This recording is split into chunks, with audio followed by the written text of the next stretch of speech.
China selalu mengejar kerjasama yang saling menguntungkan dengan semua negara di dunia, tidak hanya berfokus pada mempromosikan pembangunannya sendiri, tetapi juga membantu banyak negara dan wilayah miskin.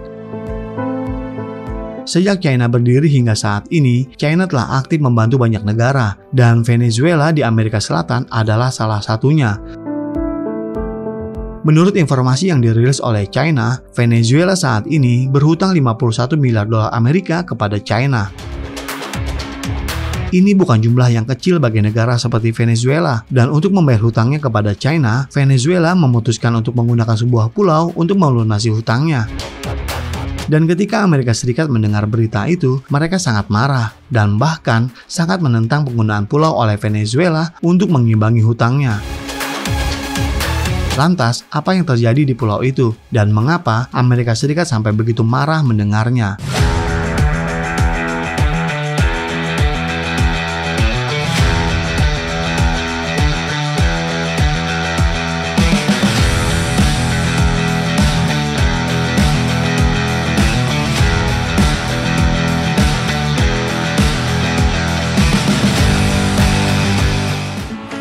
Sebelum kita lanjut, izinkan kami dari tim redaksi mengucapkan rasa terima kasih yang sebesarnya atas kemurahan hati Anda semua dalam membantu pengembangan channel ini. Venezuela terletak di Amerika Selatan dan memiliki salah satu cadangan minyak terbesar dunia, sekaligus menjadikannya salah satu produsen minyak utama. Tetapi yang sangat mengejutkan adalah negara ini termasuk negara yang sangat miskin. Dalam keadaan normal, Venezuela dapat menjadi semakin kaya dengan minyak. Tetapi, mengapa Venezuela bisa berhutang 51 miliar dolar Amerika kepada China? Bagi Venezuela, mengekstraksi minyak adalah hal yang sulit, sebab Venezuela pada awalnya tidak menguasai teknologi pertambangan yang canggih dan hanya bisa mengandalkan Amerika dan negara-negara Eropa untuk waktu yang lama. Jadi Venezuela hanya mendapatkan sewa dan dividen yang sangat sedikit, dan sebagian besar keuntungannya dibagi oleh negara-negara Eropa dan Amerika Serikat. Hingga tahun 1970-an, Venezuela membuat keputusan yang membuat Amerika dan beberapa negara Eropa tidak senang, karena Venezuela memutuskan membuat perusahaannya sendiri untuk mengekstraksi minyak, dan pada saat yang sama, negara ini juga meningkatkan harga sewa kepada perusahaan minyak asing. Amerika Serikat dan beberapa negara di Eropa tentu saja marah ketika melihat daging di mulut mereka diambil. Jadi Amerika Serikat dan beberapa negara di Eropa mulai menjatuhkan sanksi kepada Venezuela, dan selanjutnya Venezuela tidak bisa menjual minyaknya. Begitu juga dengan teknologi ekstraksi minyak Venezuela tidak dapat ditingkatkan. Karena teknologinya tidak bagus, ini membuat kualitas minyaknya rendah dan selanjutnya membuat harga jual juga menjadi rendah. Tetapi ini bukan satu-satunya alasan ekonomi Venezuela menjadi terpuruk. Saat Venezuela mengalami krisis ekonomi, para pemimpin Venezuela justru memilih mencetak banyak uang dengan tujuan meringankan tekanan ekonomi dalam negeri. Pada awalnya baik-baik saja, semua orang punya banyak uang untuk dibelanjakan. Namun situasi ini tidak berlangsung lama, dan devaluasi mata uang mulai menjadi semakin serius.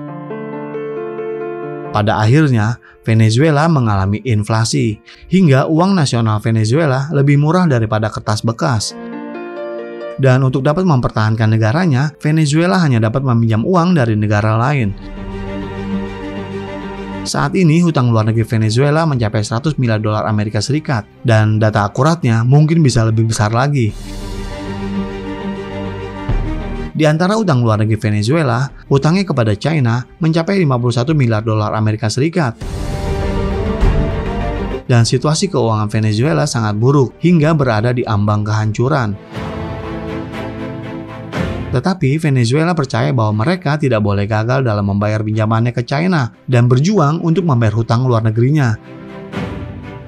Hingga pada akhirnya, Venezuela ingin menjual pulau-pulau miliknya untuk membayar hutang kepada China. Tujuannya untuk dapat mengurangi beban ekonominya. Namun, begitu masalah ini diumumkan, hal tersebut ditentang keras oleh pihak Amerika Serikat. Amerika Serikat selanjutnya meningkatkan sanksi terhadap Venezuela dan memperingatkan Venezuela jika pulau-pulau tersebut diberikan kepada China dalam bentuk pembayaran hutang, Amerika Serikat kemungkinan besar akan menggunakan kekerasan bersenjata secara langsung. Menurut survei, pulau yang rencananya akan digunakan Venezuela untuk membayar hutangnya kepada China adalah Pulau Blanquilla. Pulau ini merupakan pulau kecil di Kepulauan Karibia. Pulau dengan luas sekitar 64,35 km persegi. Kecuali beberapa nelayan, tim pertahanan pesisir, dan sesekali turis yang ada di pulau ini, hampir tidak ada orang yang mau tinggal di pulau ini. Namun bagi Amerika Serikat, lokasi pulau ini menjadi terlalu penting. Menurut data, Pulau Blanquilla berjarak sekitar 200 km dari daratan Amerika Selatan dan juga sekitar 3.240 km dari Washington DC, ibu kota Amerika Serikat, dan sekitar 3.350 km dari kota New York. Radius tempur pembom terbesar China adalah 3.500 km. Jika Venezuela memberikan Pulau Blanquilla kepada China, selanjutnya China dapat menempatkan pasukan di pulau itu di masa depan. Ini sama saja dengan membangun pangkalan militer di depan pintu rumah Amerika Serikat, dan tentunya akan menjadi ancaman besar bagi Amerika Serikat. Jelas, ini adalah hal yang paling tidak diinginkan oleh Amerika Serikat. Namun, dari dulu hingga sekarang, Amerika Serikat telah membangun sejumlah besar pangkalan militer di banyak negara dan wilayah di dunia. Di satu sisi, untuk mengumpulkan intelijen, dan di sisi lain, pergerakan sejumlah besar armada tempur. Untuk waktu yang lama, Amerika Serikat mengejar hegemoninya untuk mempertahankan statusnya sebagai hegemon dunia. Amerika Serikat hanya bisa terus-menerus membangun pangkalan militer di mana-mana. Namun, hal yang paling mengesalkan adalah Amerika Serikat membangun pangkalan militer di dunia dengan dalih perdamaian dunia, padahal sebenarnya hanya untuk kepentingan nasionalnya sendiri. Dan untuk mencegah Venezuela terjebak dalam dilema, China akhirnya menolak proposal Venezuela untuk menggunakan pulau itu sebagai pelunas hutangnya. Ada 3 tujuan China melakukan ini. Yang pertama adalah mencegah Amerika Serikat melakukan invasi ke Venezuela akibat situasi ekstrim menggunakan pulau itu untuk melunasi hutangnya. Yang kedua, memungkinkan China mendapatkan dukungan dari rakyat Venezuela dan melakukan kerjasama yang lebih mendalam dengan mereka. Yang ketiga adalah membangun sikap China sebagai kekuatan besar dan menarik lebih banyak kerjasama dengan negara lain. Oleh karena itu, setelah menjalin komunikasi China-Venezuela, kedua negara ini sama-sama menandatangani perjanjian kerangka kerjasama pembiayaan jangka panjang antara China-Venezuela. Perjanjian tersebut menetapkan bahwa kerjasama antara China-Venezuela adalah sebagai berikut. China memberikan dukungan pinjaman kepada Venezuela dan selanjutnya Venezuela mengekspor minyak kepada China untuk membayar kembali pinjaman tersebut. Khususnya, Venezuela akan meluncurkan mata uang digital sebagai cara untuk meredakan hyperinflasi. Selain itu, Venezuela menggunakan Petro untuk menjual dan menyelesaikan minyak di pasar internasional. Petro merupakan sebutan dari petrodollar cryptocurrency. Ini adalah kebijakan di bidang moneter dengan meluncurkan mata uang baru pemerintah Venezuela yang dikepalai oleh Presiden Nicolas Maduro. Petro adalah mata uang kripto atau mata uang digital berbentuk token yang digagas dan dikembangkan oleh pemerintah Venezuela. Sebenarnya, ide mengenai mata uang kripto Petro ini datang dari Hugo Chavez, Presiden Venezuela sebelum Nicolas Maduro. Sayangnya, sampai akhir hayatnya, sang presiden belum berhasil mewujudkannya. Sebagai jaminan, mata uang Petro didukung oleh cadangan minyak, mineral, emas, dan juga berlian yang menjadi sumber kekayaan alam Venezuela. Artinya secara hukum, otoritas Venezuela mengizinkan bahkan mendorong penggunaan Petro sebagai alat pembayaran termasuk dalam transaksi perdagangan minyak, pajak, properti, penerbangan, dan lain sebagainya.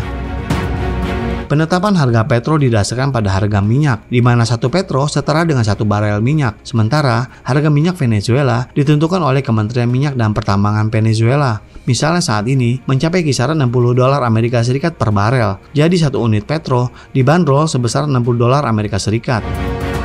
Dengan mengganti dolar Amerika dengan mata uang digital, Venezuela berpotensi mengubah ekonomi domestiknya. Jika Venezuela dapat mengambil kesempatan, tidak lagi dibatasi oleh Amerika Serikat dan mendapat pengakuan lebih banyak negara, mungkin situasi ekonominya akan berubah menjadi lebih baik.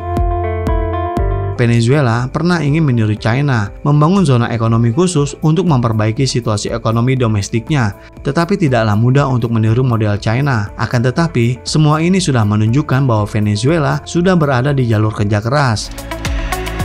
Jika Venezuela dapat terus memperkuat kerjasama dengan China dan mempercepat transformasi mode pembangunan ekonominya, kami yakin ini akan membawa perubahan besar di masa depan. Bagaimana menurut pendapat Anda? Silahkan berikan komentarnya di kolom komentar kami. Terima kasih dan sampai jumpa di episode berikutnya.